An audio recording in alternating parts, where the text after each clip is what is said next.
Apa kabar Bapak dan Ibu? Semoga dalam keadaan sehat-sehat dan semangat ya belajar operation strategi. Khususnya sekarang kita akan masuk kepada topik facilities layout strategi. Nah, untuk topik hari ini kita akan menggunakan buku teks karangan Reid yang juga menjadi bagian ya dari buku pelajaran kita yang tersedia secara online di LMS chapter 10. Ya, dan tentu saya berharap Bapak-bapak dan Ibu sudah selesai ya mengerjakan pre-lesson assignment sehingga sudah memahami secara umum apa saja sih materi pembelajaran kita malam ini sehingga diharapkan bisa maksimal ya mendengarkan penjelasan dari saya dan nanti menjawab ya pertanyaan-pertanyaan saya yang akan dinilai. Ya, Bapak dan Ibu akan mendapatkan nilai di situ. Baik, nanti seperti saya katakan akan ada Moodle Classroom Response System ini, ya, di mana Bapak dan Ibu saya beri kesempatan untuk menanggapi pertanyaan saya sebagai awal diskusi kita, dan seperti biasa yang cepat menjawab akan saya berikan nilai. Nah, tadi bukunya sudah jelas ya. Ini buku yang dari Red, yang warna biru. Semoga sudah siap semua ya. Untuk bukunya sudah dibuka di komputer masing-masing. Dan kalau nanti ada yang mau ditanyakan, silakan saja Bapak dan Ibu ya bebas bertanya di forum diskusi yang sudah tersedia. Atau kalau ingin pertanyaan sifatnya pribadi, mengirim ke WA saya. Forum ini juga terbuka untuk Bapak Ibu yang ingin menanyakan latihan-latihan yang sebelumnya sudah dikerjakan, yang misalnya membutuhkan tanggapan, masukan, atau penjelasan lebih lanjut dari saya. Oke, tanpa mengurangi waktu saja, kita langsung mulai dengan kelas kita ini. Adapun learning objektif yang pertama bisa mendefinisikan apa itu layout planning dan kenapa kita penting belajar layout planning ini. Kedua, mampu menjelaskan macam-macam jenis dari layout. Dan tujuan ketiga dan keempat itu salah satu materi penting malam ini ialah kita akan belajar teknik di dalam mendesain proses layout dan teknik untuk mendesain produk layout.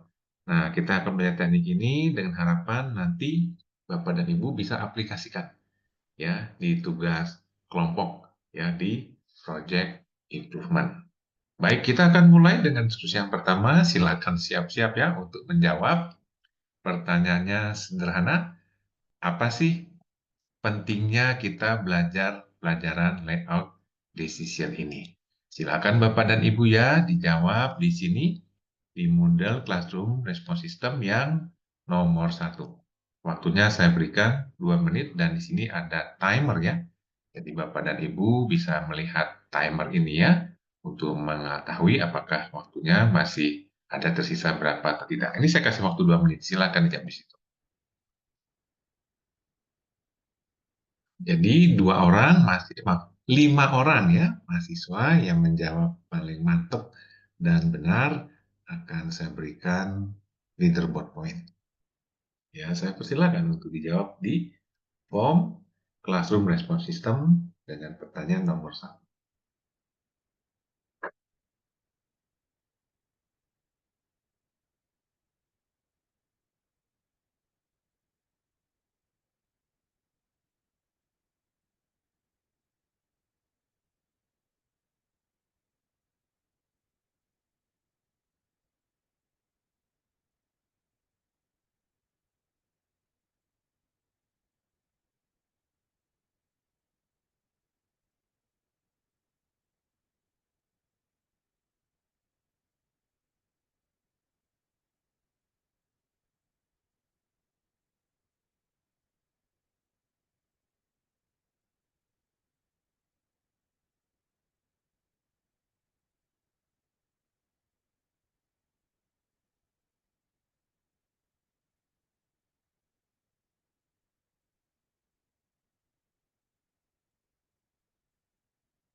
Baik, waktunya kurang dari 30 detik. Silakan Bapak dan Ibu segera di-submit jawabannya sebelum waktunya berakhir. Dan siapa yang paling cepat menjawab ya, 5 mahasiswa akan saya berikan leaderboard point ya. Jawabannya nggak usah panjang-panjang. Singkat dan padat saja. Kenapa pelajaran layout decision ini adalah pelajaran yang strategik, yang memiliki kepentingan strategis di perusahaan. Baik, buku kita menjelaskan ini. Jawabannya adalah karena hari ini kita mau belajar ya, bagaimana layout planning ini akan sangat berpengaruh di dalam memaksimumkan efisiensi dan produktivitas dari fasilitas.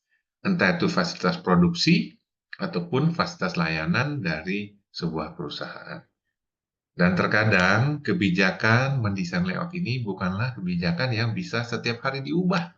Kalau kita udah menata urutan mesin-mesin di pabrik, dengan urutan tertentu sudah di semen begitu ya tidak mudah juga kan untuk menggeser-gesernya kembali. Nah, sehingga ini adalah keputusan yang juga tidak boleh salah. Baik, kita lanjut ya yang berikutnya ya pelajaran kita. Nah, jadi layout planning ini adalah suatu teknik bagaimana kita memutuskan bagaimana caranya kita bisa menata ya layout dari sebuah fasilitas produksi atau layanan. Ya, sehingga pengenangan layout ini bisa secara maksimal ya meningkatkan produktivitas proses atau operasi perusahaan. Nah, ini cepat-cepat lagi jawab ya. Ini yang nomor 2 di Cloud System. Buku kita menjelaskan ada 2 kategori ya dari operation. Nah, sehingga butuh penanganan layout yang berbeda. Saya kasih waktu 30 detik ya Bapak Ibu ya, ini harus cepat nih. Gampang sekali, singkat saja jawabannya ya. Apa itu 2 kategori proses ya dari operation? Ya, waktunya tinggal 25 detik nih. Silakan ya, 30 detik totalnya untuk menjawab ini. Pertanyaan nomor 2.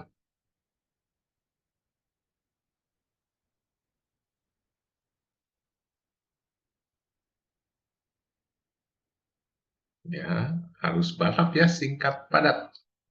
Ya, waktunya sudah mau habis.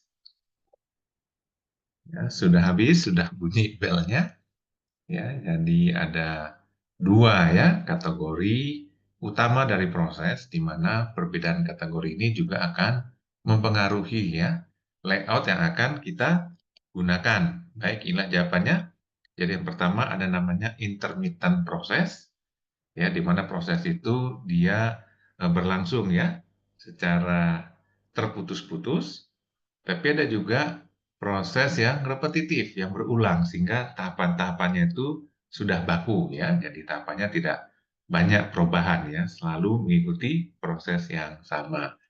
Oke, nah kita akan lanjut kepada pertanyaan yang ketiga. Saya berikan kesempatan 1 menit ya kepada yang bapak-bapak ya, yang bapak-bapak untuk menjawab contoh satu proses atau satu perusahaan yang berciri intermittent processing system, dan untuk ibu-ibu ya, ibu-ibu satu contoh saja yang termasuk perusahaan ya di Indonesia, contohnya yang termasuk repetitive processing system. Saya kasih waktu 1 menit. Satu contoh untuk bapak-bapak yang intermittent ya, contoh perusahaan dan kenapa gitu ya, alasannya itu disebut intermittent. Dan satu contoh perusahaan yang repetitif untuk ibu-ibu ya, supaya lebih banyak ya, jadi 5 bapak-bapak, 5 ibu-ibu akan saya berikan nilai. Waktunya masih ada 40 detik lagi. Silakan.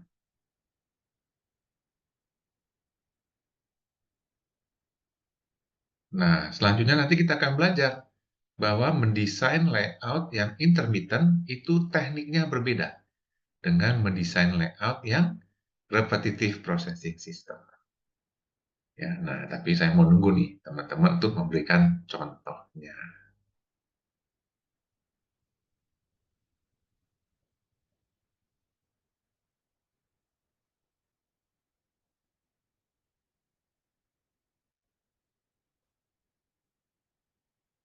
Baik, Waktunya sudah habis. Jadi contohnya kalau kita bicara intermittent processing system ini seperti bengkel mobil di pinggir jalan, Bapak Ibu ya, di mana di sini bengkel itu melakukan servis rutin dari kendaraan yang berbeda-beda mereknya, yang tentunya memerlukan penanganan yang berbeda-beda juga, ya, tergantung dari kasusnya. Yang satu mungkin cuma servis rutin, yang lain dia servisnya harus ganti ban, ya, memperbaiki shock breaker, servis yang lain dia harus turun setengah mesin. Nah, itu intermittent ya, jadi low volume, many different products. Sementara repetitif ini contohnya misalnya seperti di pabrik mobil ya, di mana sifatnya adalah high volume atau mass production. Nah, bagaimana nanti itu dampaknya dengan teknik mendesain layout operation-nya kita akan pelajari selanjutnya. Baik, kita akan lihat di sini ada empat, ya, ada empat tipe proses dijelaskan di buku kita. Yang pertama adalah proses layout, yang kedua product layout, yang ketiga hybrid layout, yang keempat adalah fixed position layout. Ya, jadi ini siap-siap nih dijawab ya. Langsung Bapak Ibu siap-siap dengan classroom response sistemnya. Saya kasih waktu 1 menit ya untuk menjawabnya. Semoga cukup ya. Langsung siap-siap sekarang nih. Nah, ini 5 orang yang menjawab benar. Jadi kalau misalnya kita melihat rumah sakit ya, seperti rumah sakit Pondok Indah, katakanlah begitu ya. Rumah sakit Pondok Indah, tentu teman-teman tahu kan dekat kampus kita di BSD. Nah, rumah sakit Pondok Indah itu termasuk tipe layout yang mana nih dari keempat ini? Ya, silakan dijawab ya, waktunya 60 menit. Ini soal nomor 4. Jadi kalau seperti rumah sakit itu dia apa proses layout, produk layout, apa hybrid atau fixed position layout ya. Nah, silakan ya, silakan dijawab. Ya, waktunya tadi 1 menit, ini masih ada 40 detik ya. Silakan Bapak Ibu.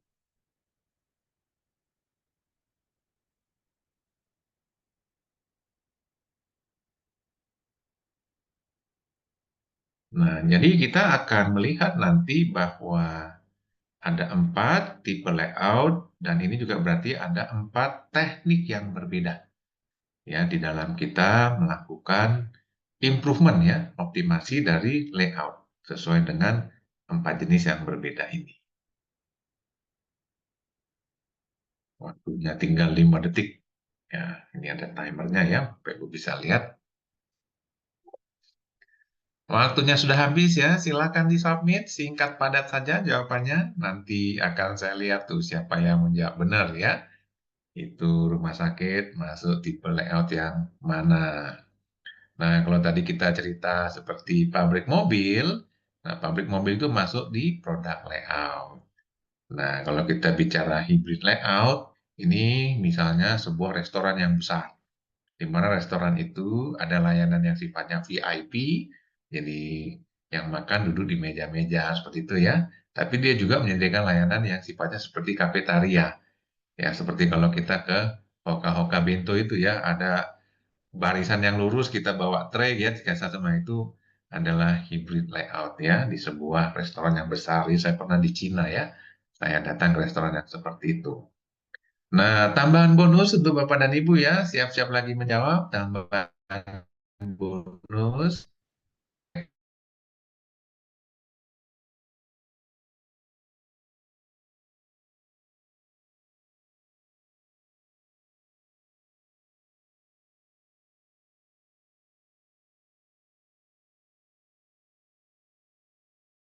kan.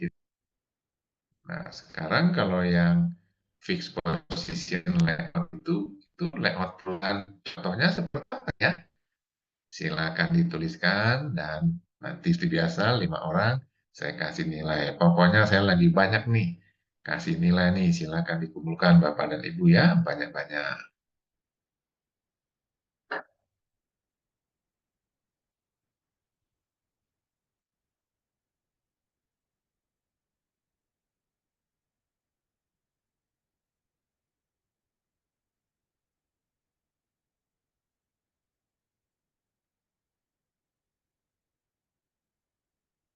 Ya, kurang dari 10 detik lagi.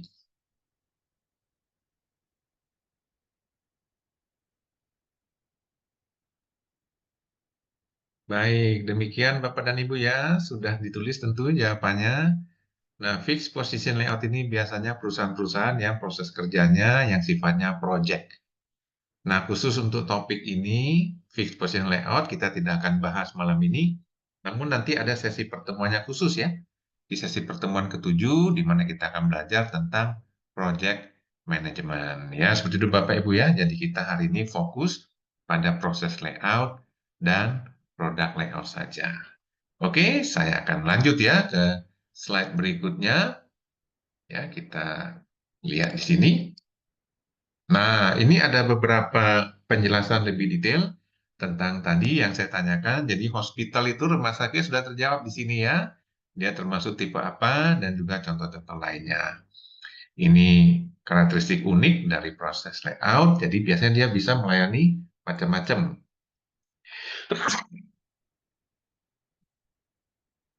Ya. Nah, demikian juga kalau kita lihat seperti product layout, ini biasanya assembly line. Ya, jadi perusahaan-perusahaan yang memproduksi produk standar dan sifatnya massal. Nah, kita akan segera belajar sebentar lagi bagaimana perbedaannya ya di dalam menata layout tipe yang produk maupun yang proses layout. Baik, sampai di sini apabila Bapak dan Ibu masih ada yang mau ditanyakan, jangan sungkan-sungkan ya mengajak saya berdiskusi lewat forum diskusi kita. Atau kalau ada yang ingin tanyakan lebih spesifik, boleh juga kirim WA ya ke nomor WA saya di sana. Ya, silakan dimanfaatkan forum diskusi kita ini untuk sarana kita berdiskusi. Ya, misalnya ada contoh-contoh lain yang penasaran, ingin tanyakan, silakan disampaikan di sana. Ya, kita lanjut lagi. Nah, inilah gambaran dari proses layout ini. Ya, jadi di sini contohnya kita bisa melihat bahwa pergerakan proses itu sangat random ya. Jadi kalau kita lihat ada yang bergeraknya itu seperti ini. Ya, ini contohnya ini di rumah sakit ya. Setiap orang itu dia mengikuti alur yang berbeda-beda kan. Ada yang lurus saja, mungkin dia cuma umum, ada yang dia harus periksa lab, yang berbagai tempat itu tidak pernah sama ya. Urutan atau alur proses dari setiap customer yang ada ke rumah sakit itu datang. Nah, inilah yang kita sebut ciri-ciri proses oriented layout ini. Nah, ini memang berciri-ciri wide variety ya. Jadi produk atau layanan dihasilkan itu sangat beragam. Seperti di rumah sakit ya, mereka melayani segala macam penyakit. Mau yang emergensi, mau yang dokter umum biasa, sampai layanan rawat inap dengan segala macam lab-lab yang tersedia. Nah, inilah ciri-ciri yang disebut process oriented layout ya, low volume dan high variety. Nah, sekarang bagaimana cara melakukan desainnya dan mengoptimasi ya desain dari tipe proses yang orientednya tipe proses ini. Oke, kita akan langsung lanjut saja ya ke slide berikutnya. Nah, saya akan mengajak kita dengan menggunakan satu contoh yang paling gampang, yaitu di perkantoran. Ya, di perkantoran ini termasuk proses layout. Ya, karena kalau kita lihat di kantor itu Bapak dan Ibu ya, ada departemen-departemen ya. Kalau misalnya modelnya kubikel, ya ada luasan lantai gitu, satu lantai yang terbuka, di mana di sana ada kotak-kotak ya, meja-meja kerja dengan bagian masing-masing, ada bagian pemasaran, ada bagian audit, bagian operasi, bagian auditing ya, bagian keuangan, bagian SDM dan pergerakan dokumen. Ya, kalau kalian pergerakan dokumen di kantor itu juga berbeda-beda ya, setiap dokumen bisa beda-beda meja yang dilewati, demikian juga setiap proses layanan atau produk di kantor kita itu juga prosesnya selalu berbeda-beda. Ya, sehingga movement information biasanya bentuknya dokumen gitu ya, bentuknya proses itu adalah yang perlu kita optimasi. Karena kalau dia terlalu rumit pergerakannya, terlalu jauh jaraknya, ini akan membutuhkan waktu dan juga mengurangi efisiensi. Nah, di buku kita ada dijelaskan tekniknya ya, tapi tidak detail. Oleh karena itu saya melengkapi dari buku yang lain teknik yang diajarkan di buku kita itu. Di buku rate ya, ada dijelaskan tekniknya, tapi tidak sedetail ya dari buku yang lain. Jadi saya izin menambahkan dari bahan buku lain, yaitu teknik yang namanya relationship chart. Ya, baik-baik buku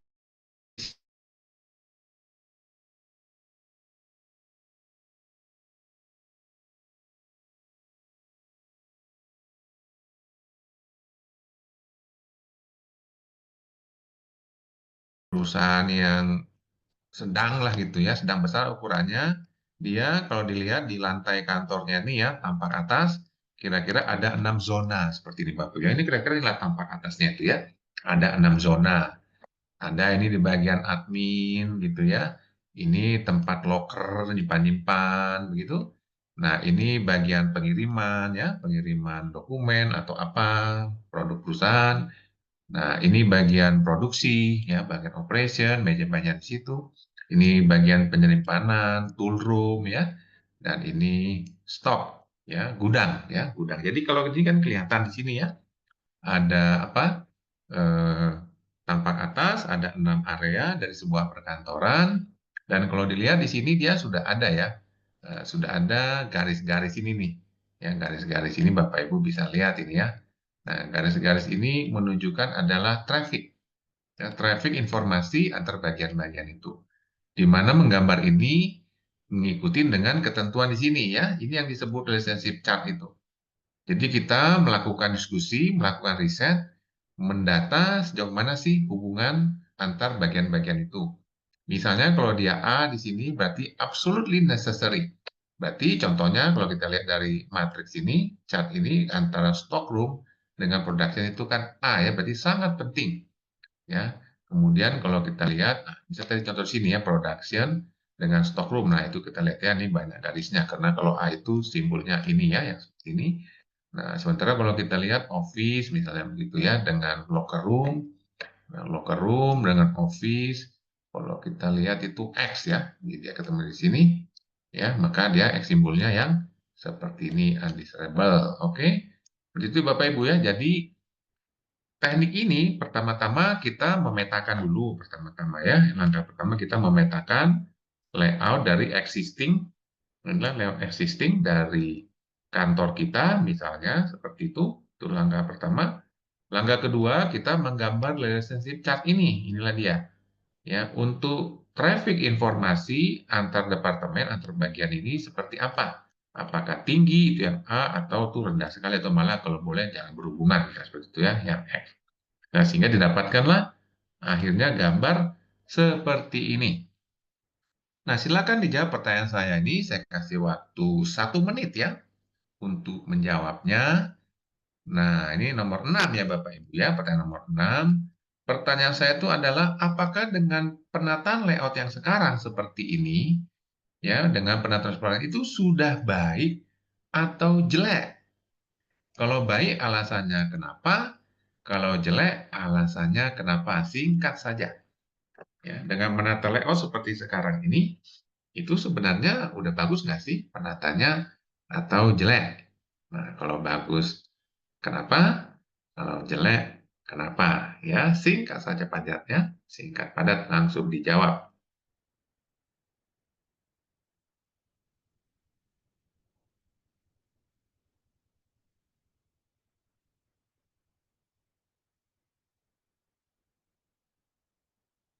Waktunya tinggal setengah menit.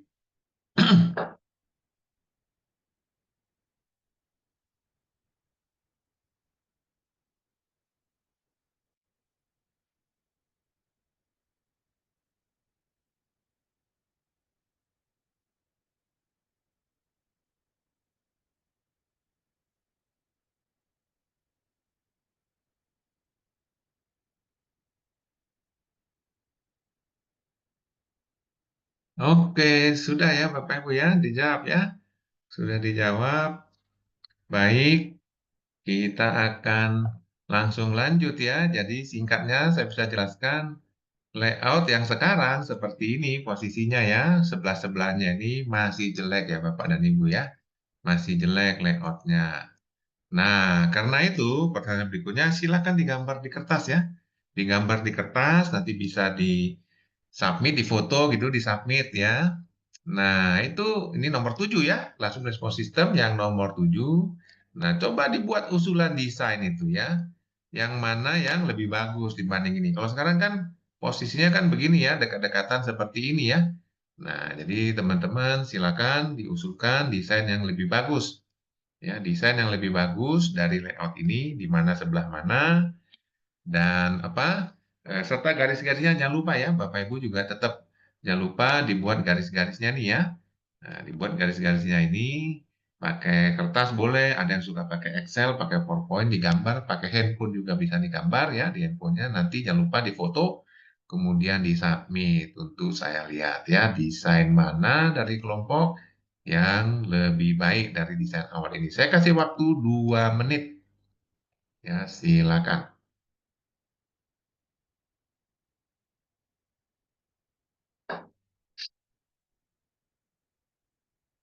Silakan digambar layout yang lebih baik dari layout ini.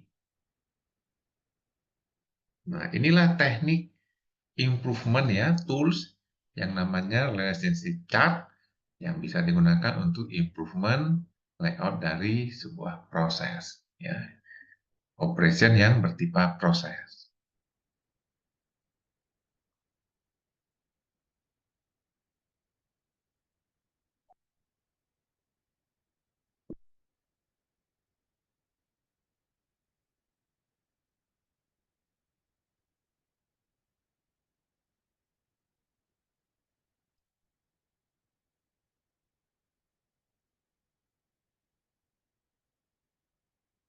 Waktunya 1 menit lagi.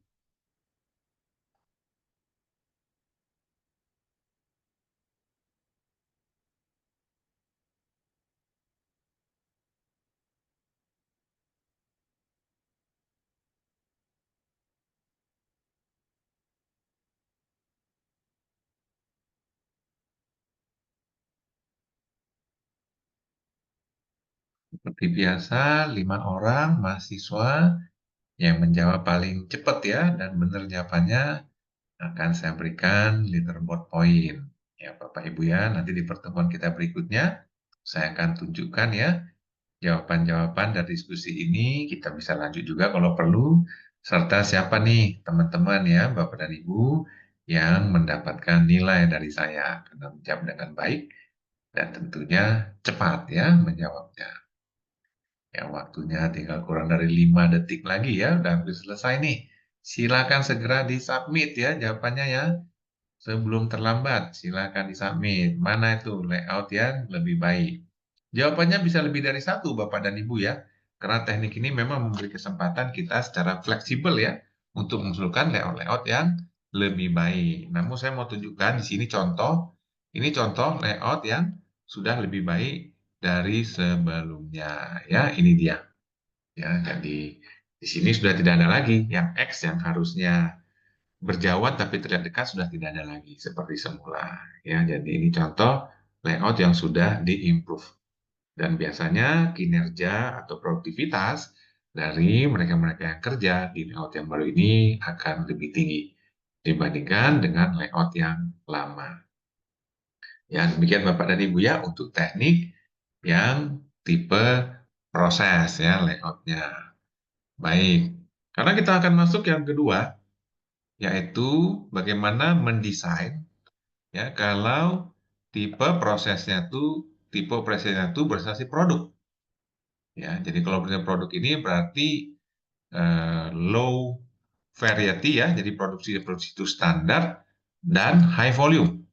Ya, jadi di sini biasanya dia sistem produksinya itu kita usahakan seefisien mungkin.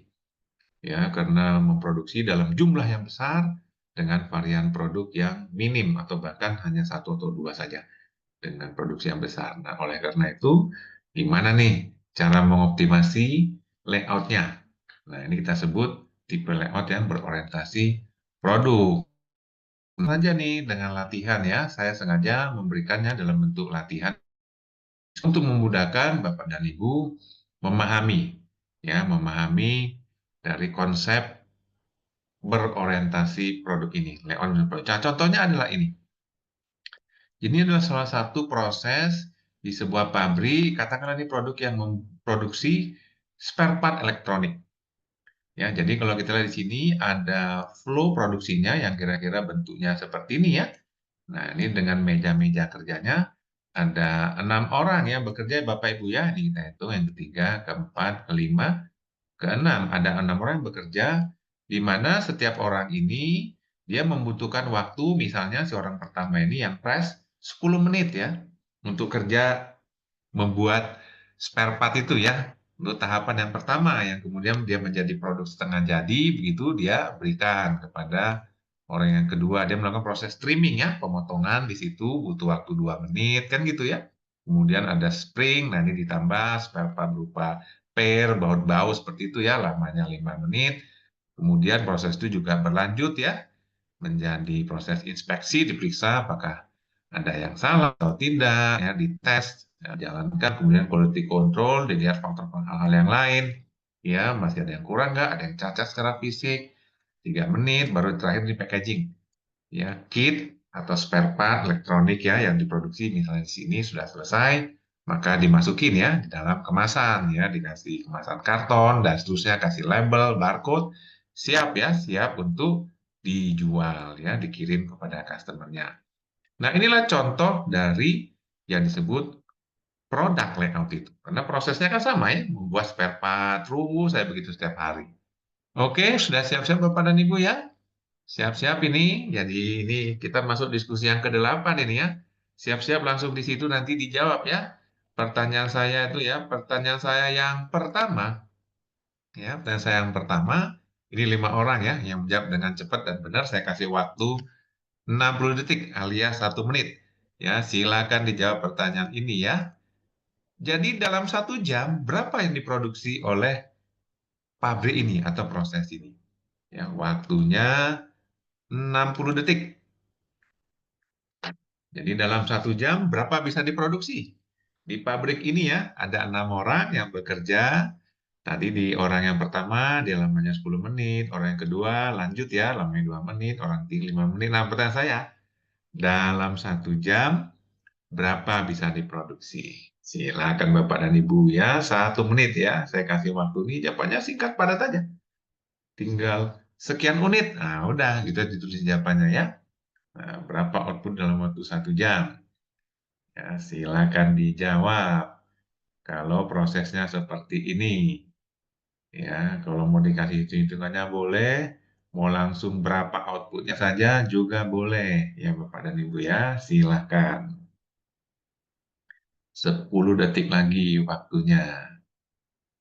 Nah, inilah dia kondisi layout yang awal ya. Jadi ini kondisi layout sekarang dia seperti ini penataan kerjanya. Ya, nanti kita akan masuk nih cara memperbaikinya gimana.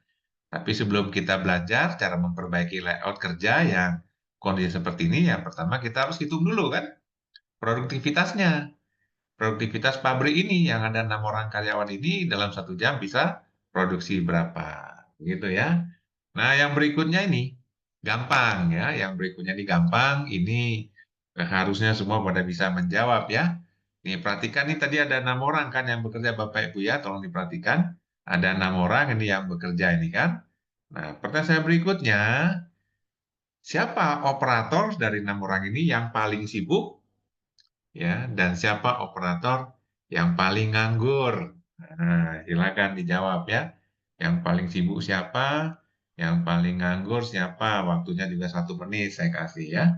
Silakan.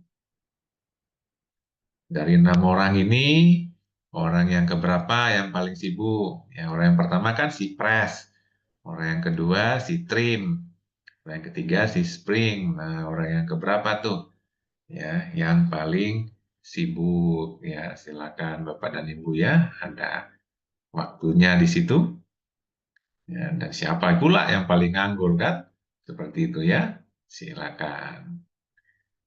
Saya kasih waktu 1 menit ya. Ini masih ada 20-an detik ya sebelum berakhir. Singkat-singkat dan cepat jawabannya ya. Tadi masing-masing bengkel kerja ini kan ada waktunya ya, si Presto 10 menit, si Trim nih 2 menit, yang paling sibuk siapa ya?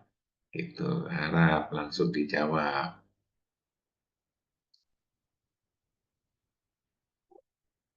Oke, waktunya sudah habis ya. Silakan ya, disubmit Bapak dan Ibu jawabannya untuk nanti saya nilai.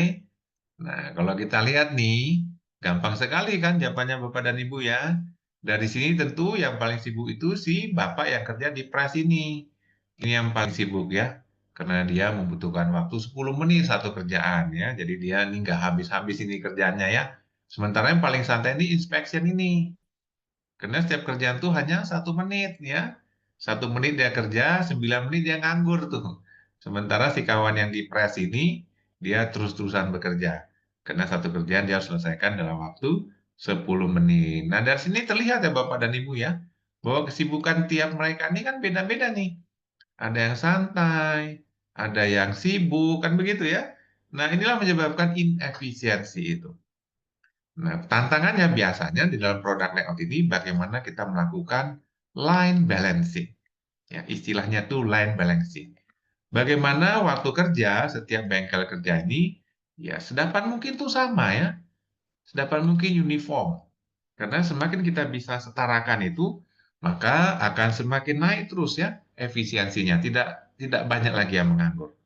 Nah, itu bisa dilakukan biasanya dengan menggabungkan ya dengan menggabungkan stasiun-stasiun kerja ini ya digabung-gabungin tanpa menyalahi urutan proses ya kan ada urutannya memang ya langkah-langkah tapi sepanjang masih bisa digabung-gabungkan supaya waktu produksi setiap stasiun kerja itu menjadi uniform di situ terjadi peningkatan produktivitas yaitu jumlah yang diproduksi dalam 1 jam dan itulah pertanyaan saya nih yang terakhir untuk Bapak dan Ibu ya jadi silakan nomor 10 ya. Yang nomor 10 saya kasih waktu nih 2 menit ya. Saya kasih 2 menit, Bapak Ibu bisa gambar, bisa juga ditulis, lebih jelas ya, harus agak detail ya, biar saya ngerti. Jadi bagaimana cara mengoptimasi layout ini? Apa usul dari Bapak dan Ibu supaya layout ini lebih baik? Supaya yang diproduksi dalam 1 jam bisa lebih tinggi dari yang sekarang kondisi layout seperti ini. Ya, bagaimana kita bisa memperbaiki layout ini supaya produksinya bisa menjadi lebih banyak. Ya, berarti kan lebih bagus ya efisiensinya. Saya kasih waktu 2 menit. Ya, silakan ya, mulai dikerjakan sekarang. Ya, boleh langsung diketik saja jawabannya, boleh juga difoto, kemudian dicoret-coret di foto itu ya, lalu Bapak dan Ibu submit itu juga sebentar usulannya ya. Nah,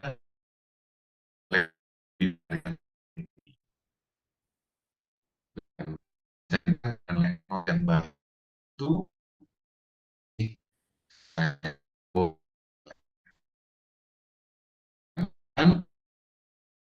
kan ya silakan diatur-atur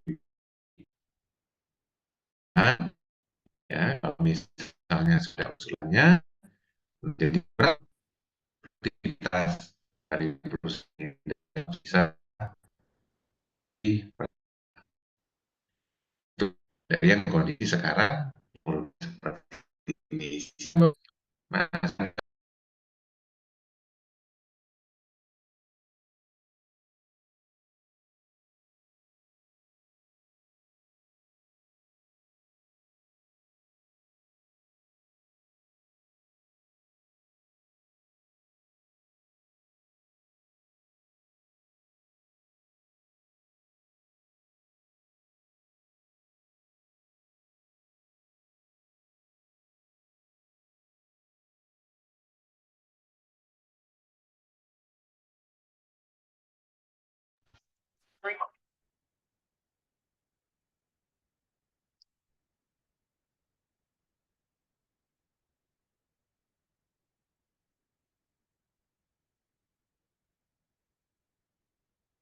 maaf ada sedikit gangguan ya dengan internet. Ya, tapi recording masih terus berlanjut dan waktunya juga masih ada sedikit lagi 4 menit. Ternyata sudah habis ya, Bapak dan Ibu. Silakan ya, silakan disubmit jawabannya ya dan nanti saya akan ajak Bapak dan Ibu ya untuk berdiskusi ya, berdiskusi di kelas, siapa nih rekan kita yang bisa memberikan usulan yang terbaik. Selain itu, Bapak dan Ibu juga kalau misalnya nanti mau mengajak untuk diskusi di forum ya, misalnya saya bikin layout seperti ini, ya, nih udah lebih bagus nggak dengan teman lain itu, silakan juga. Nah, di depan kita nih adalah contoh bagaimana optimasi itu dilakukan di dunia nyata, yaitu di restoran McDonald. Jadi McDonald ini terkenal sebagai restoran fast food dan kalau di luar negeri itu terkenal murahnya ya Bapak dan Ibu ya. Restoran yang harganya ini sangat terjangkau ya, makanan rakyat kecil lah ya, makanan yang paling populer. Nah, kalau kita lihat mereka bahkan dalam hitungan detik ya. Order bun roasting ini misalnya dia untuk bikin burgernya tuh ya. Nah, bahkan dalam satuan detik mereka coba efisiensikan. Dan ini orang-orang yang bekerja nih, kalau kita lihat ya, bagaimana cara kerjanya diusahakan secepat mungkin dan seharmonis mungkin, seuniform mungkin setiap bengkel kerjanya. Nah, jadi McDonald ini menggunakan konsep yang baru kita pelajari tadi ya, line balancing untuk menyamakan waktu kerja itu yang pada akhirnya akan meningkatkan efisiensi dari proses. Oke, itu dia penjelasan kita untuk produk layout ini. Sekali lagi, Bapak dan Ibu yang masih penasaran dengan yang dikerjakannya, udah nggak sabar nunggu minggu depan, boleh disampaikan di forum ya, nanti saya tanggapi. Dan minggu depan ya di pertemuan di kelas saya akan menjelaskan kembali ya kenapa nih teman kita ini bisa menjadi yang terbaik ya mengusulkan perbaikan dari layout itu. Sebagai penutup ya sebelum kita berpisah adalah tentang hybrid layout ini tadi ya yang dijelaskan di depan tipe yang hybrid layout tapi kita tidak bahas lebih lanjut Bapak dan Ibu ya karena keterbatasan waktu dan juga buku teks kita yang rate ini tidak menjelaskan lebih detail. Penjelasan lebih detail sebenarnya ada di buku teks yang lain, yang sayang sekali tidak bisa kita jadikan rujukan juga ya, karena tidak dilanggan sama Prasetya Mulia, dan juga mungkin kita keterbatasan waktu. Nah, tapi hybrid layout ini singkatnya adalah kombinasi dari product layout dan proses layout ya, taking the best dari masing-masing ciri-ciri itu. Ini ada contohnya, misalnya seperti sini, jadi kita membuat yang disebut istilahnya work cell. Ya, jadi saya tidak akan membahas lebih lanjut ya Bapak dan Ibu tentang ini karena memang di buku kita juga tidak banyak dijelaskan, tapi di buku yang lain ya ada dijelaskan panjang lebar yang sayang sekali tidak bisa kita jadikan referensi ya karena waktu. Hanya saja kalau nanti misalnya ya tugas kelompok dalam project improvement ingin mengaplikasikan Workcell nanti silakan komunikasi dengan saya ya. Saya akan memberikan penjelasan secara khusus tambahan ya kepada kelompok yang membutuhkannya untuk project improvement ya. Seperti itu Bapak dan Ibu, jadi selesai untuk materi kita malam ini. Nanti bahan PowerPoint-nya akan saya share seperti biasa di LMS dan selamat sudah belajar dan sampai kita ketemu di pertemuan berikutnya ya. Sukses selalu.